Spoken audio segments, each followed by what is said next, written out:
একত্ৰিত হ'ব দুই গগৈ অসম জাতীয় পৰিষদ আৰু ৰাইজৰ দলে ঐক্যবদ্ধ হৈ গঠন কৰিব নতুন আঞ্চলিক ৰাজনৈতিক দল লোকসভা নিৰ্বাচনৰ পাছতে একত্ৰিত হ'ব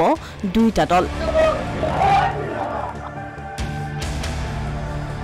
লোকসভা নিৰ্বাচনৰ প্ৰাক মুহূৰ্তত পুনৰ এক নতুন ঘোষণা শিৱসাগৰৰ বিধায়ক অখিল গগৈ 2026 বিধানসভা নিৰ্বাচনত বিজেপিক পৰাভূত কৰিবলৈ এক নতুন আঞ্চলিকতাবাদী শক্তি গঠনৰ কথা ঘোষণা কৰি লোকসভা নিৰ্বাচনৰ পাছতে এই আঞ্চলিকতাবাদী শক্তিৰ উত্থানৰ কথা ক'লে অখিল গগৈ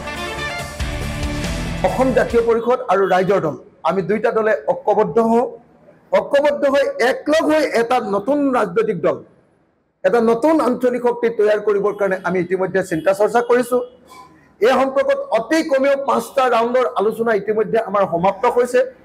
আৰু এই সম্পৰ্কে এটা শীৰ্ষ পৰ্যায়ৰ আলোচনা বিলোচনা অব্যাহত আছে আমি আশা কৰো যে নিৰ্বাচনৰ পাছতে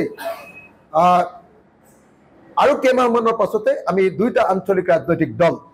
ৰাইজৰ দল আৰু অসম জাতীয় পৰিষদ দুইটাই ঐক্যবদ্ধ হৈ এটা নতুন ৰাজনৈতিক দল এটা নতুন ৰাজনৈতিক শক্তি এটা নতুন আঞ্চলিকতাবাদী শক্তি তৈয়াৰ কৰিম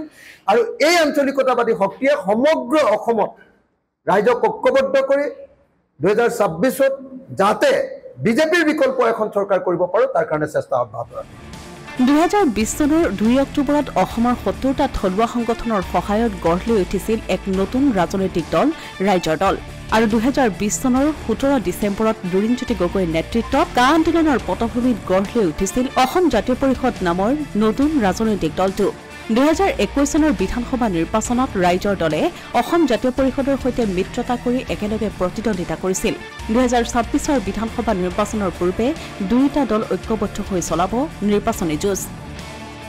গঠন হ'ব এক নতুন আঞ্চলিক শক্তিৰ অৱশ্যে যি সময়ত অসমত বিৰোধী শূন্যৰ দিশে আগবাঢ়িছে কংগ্ৰেছৰ পৰা বিজেপিলৈ গমন কৰিছে অধিকাংশ নেতাই সেই সময়ত এনে এক ঐক্যবদ্ধ আঞ্চলিক শক্তিৰ প্ৰয়োজন নুই কৰিব নোৱাৰি